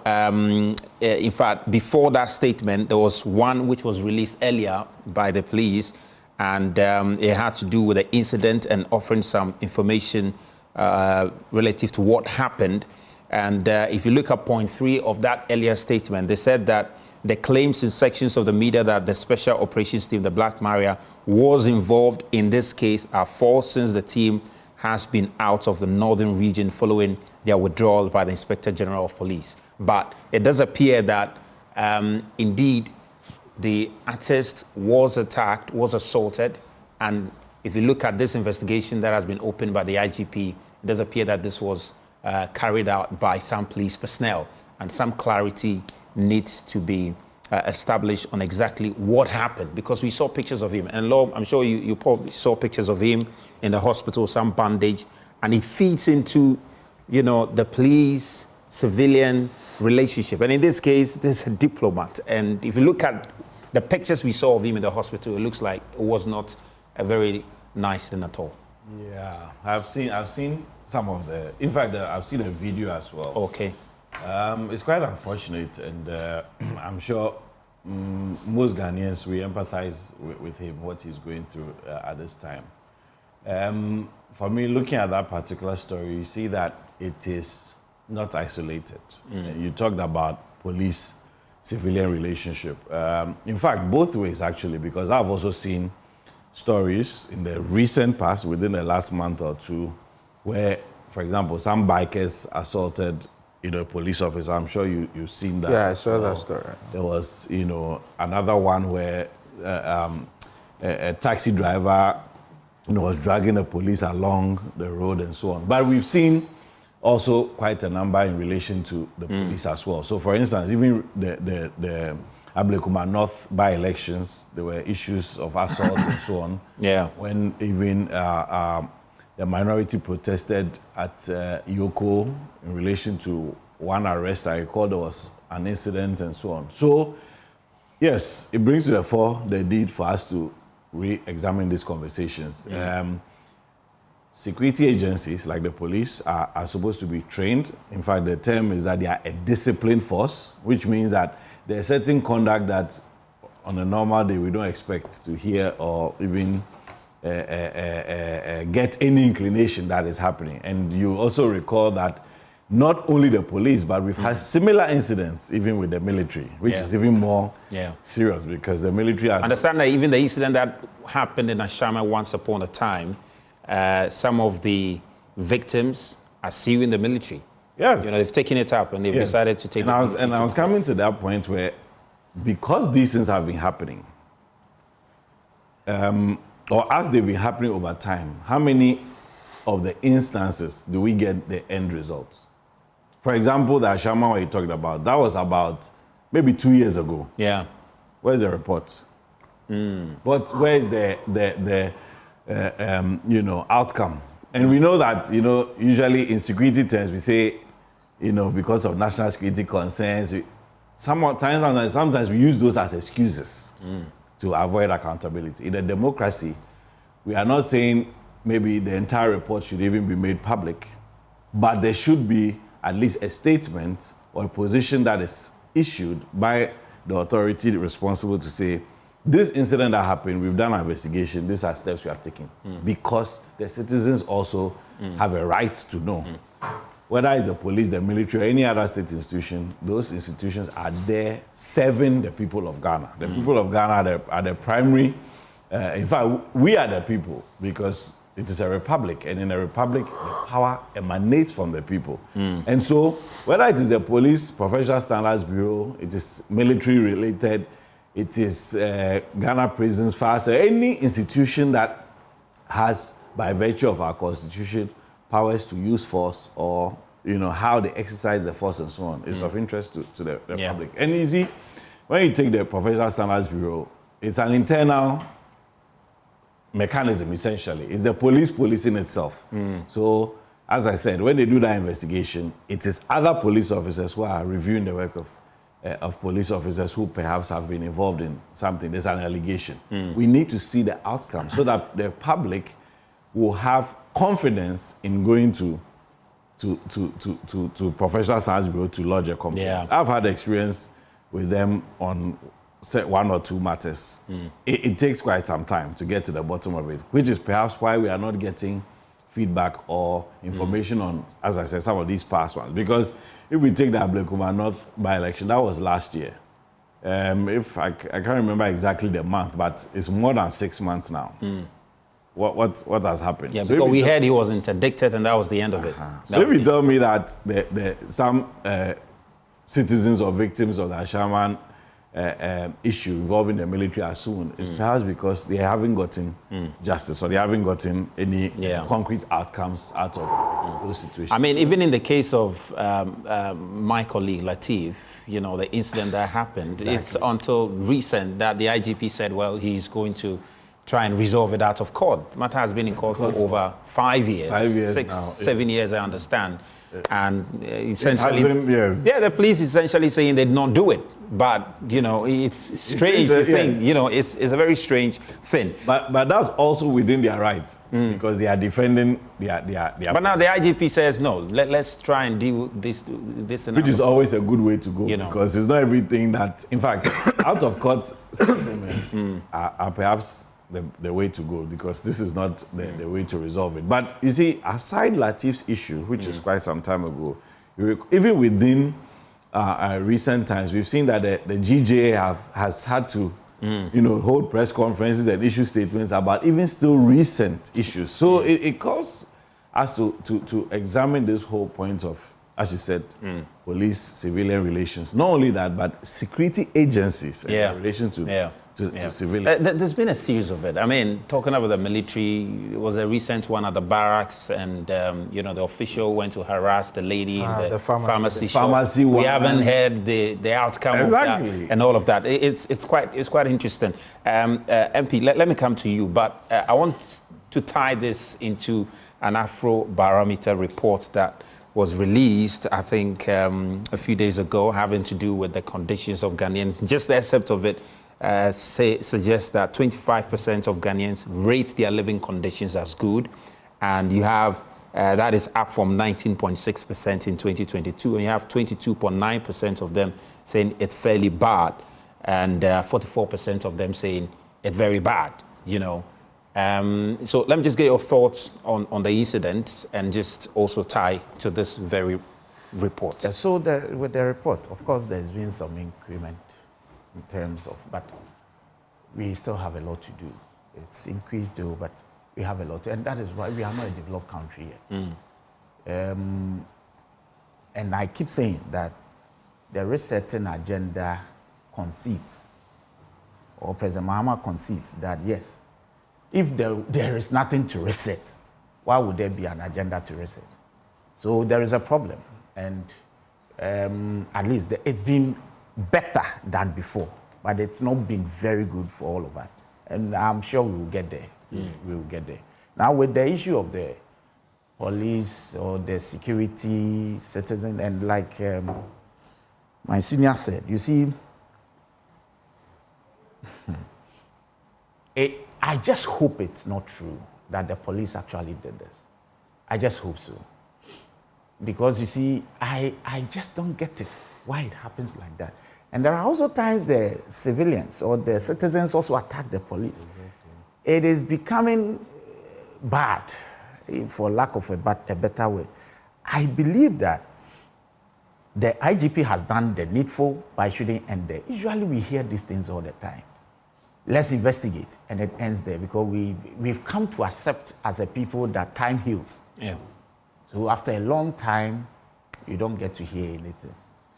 I believe that, and it is, for me, it is not just about the person involved being a diplomat. We are all Ghanaians. He may even be seen to be a suspect in an assumed crime or whatever. But you don't have the mandate. The police, sometimes, some of them, and I think that the IGP is doing well. You stamp his foot. Sometimes they constitute themselves into courts and administer, sometimes in some, I've been a practitioner. I know these things. I mean, not to cut you, I always wonder why sometimes when they arrest criminals, they come out with swollen faces. Yes. And it is sad. It is because we do not have a layer that checks the police. We don't. Unfortunately, the police is the police. And again, it ties to what I see, to ask the professional body of the police, internal, to investigate a matter that has to do with a citizen. I thought that, you see, if it is within the police, then they can. But this has to do with someone outside. So are you going to hold the person to testify before the committee? Where would the transparency be? So for me, I feel there is, of course, that's what the IGP has to do, because he's checking the professional standard of it. But I think that's not the solution to what has happened. The police are saying, I've heard elsewhere, that they didn't do it. The man is saying, I did it. Surely there must be an independent arbiter. It cannot be the same police through whichever body within. Because the man cannot go and report. Absolutely. I mean, you don't even expect, if he has a lawyer, his lawyer will advise him not to. How does he report to the same police? Not the same as in the personnel, but the same police, professional body, institution that he should come and testify. I mean, no, I won't advise my client to do that. There are other avenues. And for me, I think that is the avenue is to, because assault is a crime, regardless of who did it. You may be in uniform, but it's a crime. And for me, the challenge here there is where you are reporting the assault to, because it's the same police institution. But in that case, maybe the AG may step in and ensure that work is done on the docket and reverted to him. We should stop this. You see, otherwise, it feeds into this notion of mistrust. And if we are not careful, we make, because the police is all we have. If there are bad nuts in, the IGP should stamp it. So they should know that they are working for us. Even if he did anything bad, because I hear, if it is the case, and I'm using my words carefully, I'm choosing my words carefully. If it is the case that he even recorded anything, of course, that is also not good. This recording thing is unlawful. You can't just record unless, I mean, what you need to prove to show that you did it lawfully is not easy. So even when you're recording in public space. No, you see, how do you know it's in public space? Perhaps he may have recorded something that is not public, and they thought that it infringed on their right. But I'm just curious, and maybe I don't want us to drag it. I'm just curious what it is that was recorded that the police felt so uncomfortable, if that's like you're narrating it. But the police felt so uncomfortable to the extent that they had to inflict these injuries on him. Just because they wanted to retrieve the recording. If it is that the police is saying they didn't do it. At this point, we may... Yeah, exactly. You know, if there is a recording, and they were trying to retrieve the recording, I'm curious, what was on that recording? Even if there is anything, you don't constitute yourself as though you are a court and you are sanctioning, or you've sentenced the person to whatever. I'm not too sure, corporal punishment. No, because you see, it is a court of law that would have to determine whether they did it or not, or he did it or not. You don't consider, and often we hear this. Yeah, and I think it's bad. Doc, just have your bite of this. Well, in the first place, a republic operates on the heels of the Constitution, which tells the history of the people, our current state, and our aspirations. And within that Constitution are layers and checks to, ensure that no one acts ultra-vires or acts outside the framework of the law. I don't think our situation is that hopeless, that the police can get away with what they want. There are oversight bodies with oversight responsibility over the activities of the police. What have been their own exercise of oversight responsibility over the police over time, and what reports have these bodies generated? One of them is a parliamentary oversight body. Unless that body exists in name. But if they are working, these are some of the issues that they can take up. The second issue is this. In doesn't really matter if the person was even unlawfully recorded, as you said. The evidence decree is clear. Sometimes it is not so much how the evidence is procured. The important thing is its relevance. So if somebody had wrongfully recorded you. No, but that law, but that law has a problem now. I know. Because of subsequent legislation. Sure. Yes, but it is not out of place. So that's what, the point I'm making is that even if you found that somebody was recording you wrongfully, it is a device. You are in uniform. You can even seize the thing. But as he said, let's say there's a denial. So what happened to the gentleman? Did he self-inflict? Sometimes we don't need to, if you like, be too careful with some of these things. The young man or the artist, Ibrahim Mahama, did he self-inflict the pains or the injuries on himself? So the question, if he did not do, who then did it? Who did it? In whose custody was he? You see, it's a high time we understand that the key ingredient for the governance system that we have elected to be by or to be run by is trust. The police alone cannot do the work of the police without the civilian population, without the people. In fact, the population of the police in our country, in terms of ratio to the citizenry of this country, does not meet the threshold that the United Nations, has put up. So if it is about marching, they are inadequate. And so they will rely on us. And I say that the best policing is the policing that collaborates with the citizenry. Okay. So that said, I want to believe that whatever the IGP has said they have done or they will do, we don't need to end it here on this set.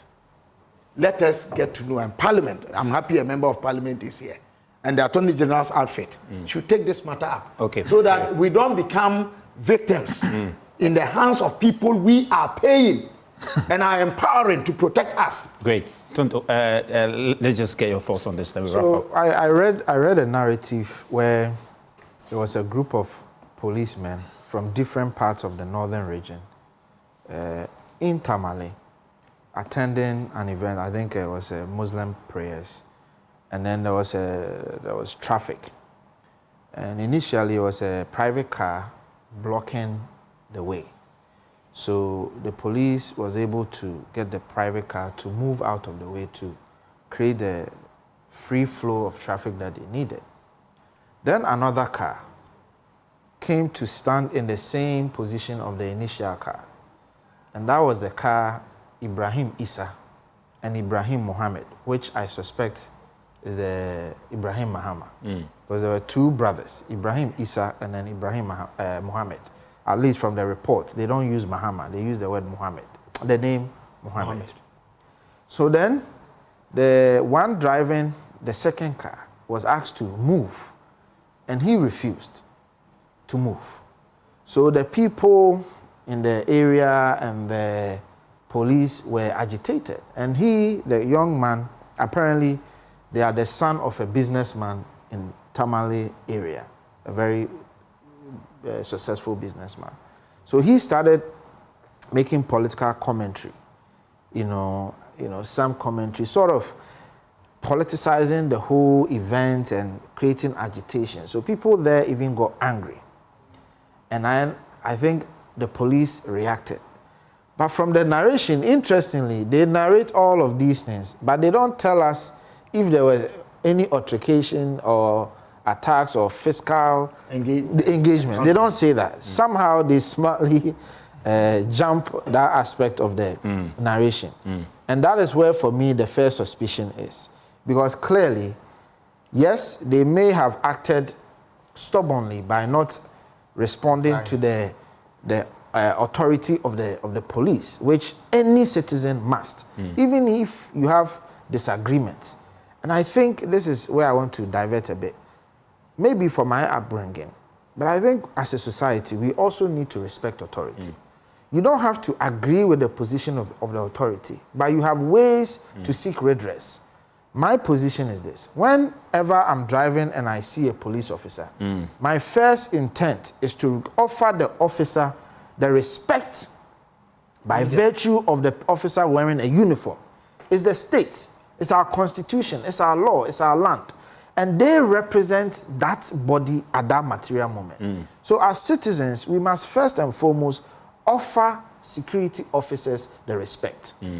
No matter your disagreement, your first point of contact must be to respect authority. So that's what I do. Okay. You know, I first offered, of course, in the instance and the engagement, things may change, anger may emerge, you know, and all of these things. But at least we must educate citizens that your first duty as a citizen is to respect authority. Okay. You know, and for me, I think the police needs to come out and offer more information as to what led to the assault. And give us some assurances as to how that is not going to happen again. Okay. I want to check if the report, the Afrobarometer report, reflects in your life, because the report... What does the report say? Well, the report says that at least 25% of Ghanaians rate their living conditions as good, and it's up from 19.6%. I'm not sure what your life, So your personal level. 5% more. Yes, 5% more. Maybe NDC. So I want to just get your thoughts, and also, but just before that, I also get the hint that I can also get our viewers to join to give us feedback if this indeed is reflective in their life, and we understand there's a phone number that you can join us on to tell us if indeed this report reflects your condition of life, and the number is on your screen now, 0302 211 691, 0302 211 691. You can join us on phone right now, and that's just a question, all right? So when you come, please address the question as you see on your screen. Has your life indeed improved according to the report? And well, Kofi says otherwise. You say it's NDC people? Look, I mean, you haven't seen any improvement in your life. I was even saying it in jest, but the point is, I haven't seen the report and the basis for it. But I think if you ask me if my living conditions have improved, there are points or indices that I can use. 1, I buy fuel. 2, I buy electricity. 3, I buy water. 4, I procure government services and offerings. So I basically have to look at all of these things. And based on all of these things? Based on all of these things, I don't see. Okay. I have a caller. Is it from Tamale, you said? Sule from Tamale. Hello, Sule. Yeah, Sule, have your conditions improved? Yeah. I wanted to comment on this topic that I talked discussing on this tele. Yes, go ahead. So we're asking the question that, has your living conditions improved? The Afrobarometer report suggests that yes, there've been an improvement. Your personal living conditions. I want to speak on is just about the incident, in terminal about the Saturday, on the Saturday. Okay. About the Ibrahim Mahama.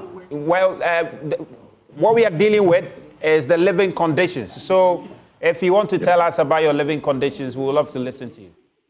Yeah. Okay. Yeah, the living condition is it's not easy. Has it improved for you? I say yeah. For me, what I've seen, what is going on. The living condition is very, very, very, very high. Maybe. Okay. So things are hard for you, you say? Yes, please. I mean, what? Especially the farmers. Especially the farmers. They are able to harvest crop and whatever have you, and nothing is buying. They keep them inside their stores and whatever. Nothing is buying. Okay. And I'm afraid, you know, the farming season is just about to start. And the farmers have to sell their products or their farming inputs to start another season again. And nothing is buying. Okay, Sule, thank you very much. Sule from Tamale. Yes, please. All right, thank you very much. I understand Kobi from Winneba is joining us. Hello, Kobi. Good morning. Good morning, Kobi. How is your living conditions? Have they improved according to the report? I'm surprised about this Afrobarometer's report. I'm surprised about this report. Why are you surprised? To you, day in, day out, people's lives keep on deteriorating. Day in, day out, each and every day. Hello, Kobi, are you there? Yeah, I'm there. I mean, if you can speak up, can you tell us? We just wanted to know from you personally if things have gotten better for you. It only had to do not about food, but utilities. Mine had to do with utilities. Utilities? The utilities I'm paying now. After I rent a room for about 750 cedis for a month, pay utilities 600 Ghana, 150 per month. So I'm stuck on that. My salary is barely 3,000 Ghana cedis. That is the cost of my salary, the amount of salary that I receive this month. And water bill, food I'm going to eat, need to save. Just to be clear, you said you were paying how much for electricity and 150 Ghana cedis for you. 150, right? 150 a week. A week? Yes, weekly. Someone that I go to work each and every day. And previously you were paying how much? Previously I was paying 150 for then around 130 for a month. That I relocated to a new place. Formerly that I was paying like 120 to 1 average left 150 for a month. That was the amount of money I was paying. Wow, interesting. And I relocated this year about getting to 2 months now. The amount of electricity prepaid that I'm paying started. Well, Kobi, thank you very much. A young guy who is trying to make it in life, you realize all your monies are all eating up into utilities and rent. Kobi, thank you very much for sharing us. Understand we have Kofi from Tema. Hello, Kofi. Yes, sir. I wanted to go to local language. You want to do local, but you sound very well in English. Yeah, but I want to express myself in local. Yeah, but our viewers, we speak English here. So if you can speak English, it will be very helpful. I'm sorry to say I'm going to local. You let me go local way. Okay, no problem. Please. For the sake of Ghana man, to go local, you know. Thank you. May I only say, standard of Libya, fine. Libya, okay. But the market woman, a bag of maize, about form. But almost to more real market, they have a certain bucket. 70 cities for the past 2 years. I know Mafom. And in our area, or in Ghana, you have a Banku, Emu, MPCA. Banku, a Moreno, Moton, market. Oh, and the Gina, but I've grown so happy. From Mano, Ebiana perform. The over marketer, and this are something like Pacoshito, Ayakai, and now marketer. Small, I will 60 cities. One. I want to say, market side on American living high. And your farmer maybe a number from was a granation. But to go Kuma or the Okofa, then one didn't but cotton with cheap a bag of maize, $350 less than 400. Not the fat pink bucket, keep with diet, 70 cities. I will come back more than all calculations, more than 15 times. And I may live in air tight. And more from the ocean or Madrid Cap Numa. Still selling it at 10 cities per Madrid of rice. Hey, sir, a many party man for a hotel or Kotobianena. Now, I want to say, economy in your man is stable, but you would know and another play major role about boom. So, Kofi, it will take me 2 years, but I'm told. So, Kofi, I mean, yeah, so, Kofi, I mean, personally, though, for you, personally, will you say things have improved for you?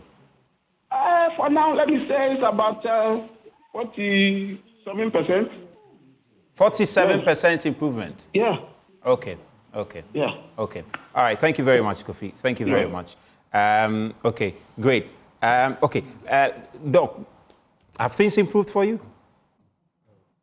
I refuse to answer these questions because it's not as simple as that. You see, our lives have many dimensions. Is it the case that now I have more responsibilities or people who tend to come to depend on me than before? And so what if I was giving assistance beyond my own spending? I'm now giving more assistance than before. So I declined such invitations. But I want to discuss issues on the face of how things are looking. Currently, as we speak, the prices of petroleum products on the market are going up. We are all observing it. A few weeks back, they were at a point where it was considered, quite lower than previously. A CD against the dollar. Have you observed what is happening within the last week now? Yeah, and Doc, if you can just indulge me, let's talk to one of our viewers from Tamale. Did you say Tamale, right? Joseph from Tamale. Hello, Joseph. Walewale. I'm speaking from Walewale, not Tamale. You're speaking from Walewale. Great. Well, tell us. From Walewale, not Tamale. Yes, Walewale, right? Yes. Great. Let's hear from you. Have your conditions improved? What can you tell us? The condition is not improvement at all. Because if I'm traveling from Walewale to my own village, it was previously 10 cities. It's still 10 cities. New fuel price has reduced, food inflation has reduced, everything has been reduced. That one is okay. But we, the farmers, there is nothing that is improving for us. So we, the locals, we are not enjoying any benefits from whatever is going on. Joseph, did you say you're a farmer? Yes, I'm a farmer. What are you into, though? I am into the prices. The prices is very low. Yeah, but what do you even get? Yeah, what do you produce? What do you produce? I produce maize. Okay, and beans. Okay, and how was sales for you in recent months? How has sales been? Yes, the whole thing has gone down very drastically. It has gone down, and because of that, we the farmers we are not gaining anything. We can't pay our school fees. The children's school fees we can't pay. When you use 3 bags, 4 bags, you can't pay school fees. So what is the improvement about it? Okay, thank you very much, Joseph. Thank you very much. You're welcome. Doc, you can learn. So for me, it is not a yes or no kind of answer. One must be a bit, critical and objective about some of these things. What I would always want to say is that from a study over time, today may, in relative terms, always be better than yesterday. It is unfortunately, there's something we call nostalgic memories that always drag us to think that the past is better than the good old days. The good old days. And sometimes you wonder which good old days are we talking about. When lifespan was at 40, 50, and today lifespan is around 63. Health facilities are better today or improving now, and so on and so on, with all the challenges that we still have. And more than any time today, we are eating more junk foods. So the stress of city life and all. So it is not a straightforward thing. However, we always have the responsibility and the opportunity to make the best of what we have today. And that, for me, is what we should work at. Pragmatism that engages more than what is just... Okay, well, let's pick our final caller now. Did I hear Amoroso, if I got your name right?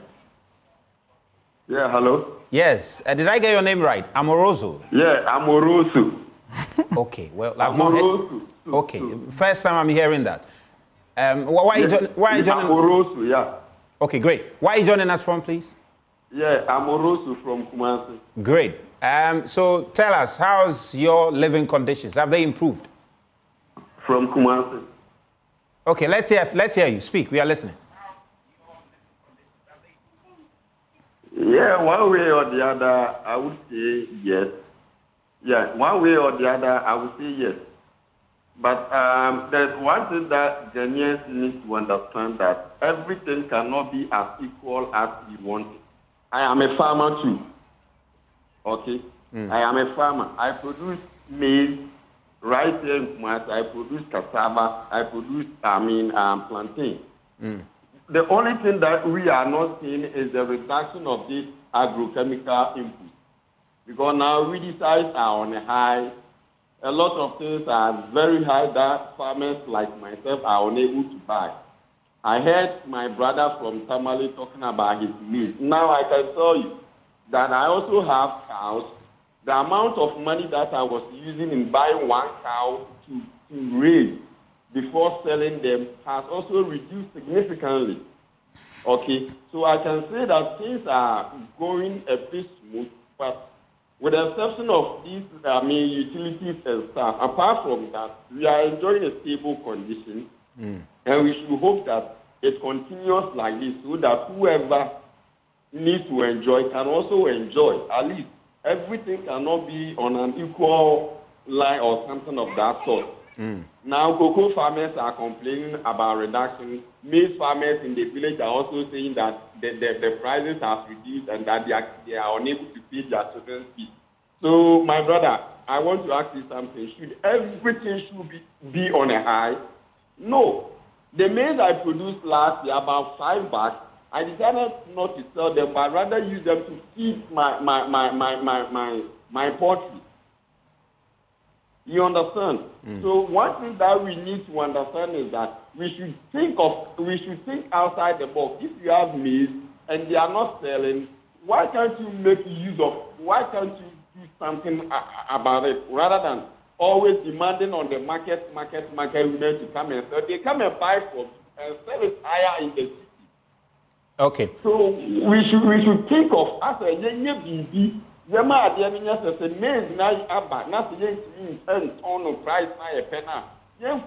put it in something else. Okay.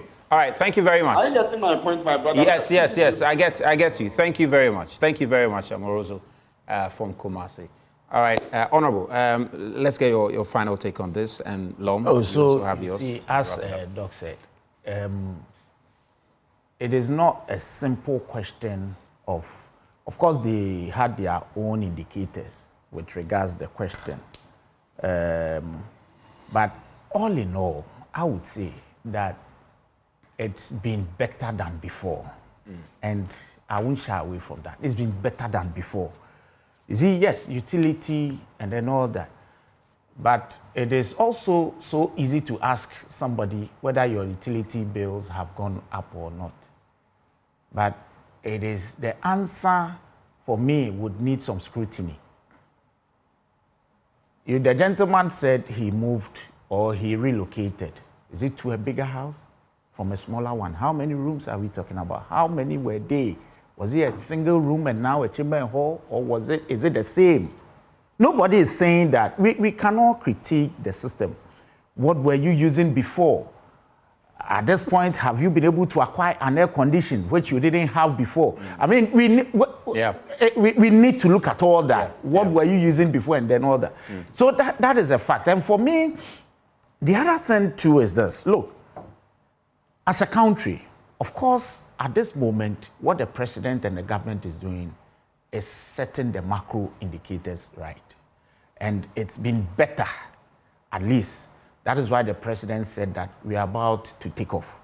So let's fasten our seatbelt. At the end of the day, the farmer who is complaining of these issues, for me, it is better than the food, and we've all said it here, that if we didn't have enough, the story would have been different. But now we have more. It is for the state to move in, and then, so if there are issues of still some surpluses out there which have not been bought, I believe that, I suggest that the state or the government takes to move in and mop it up. Mop it up. Lom,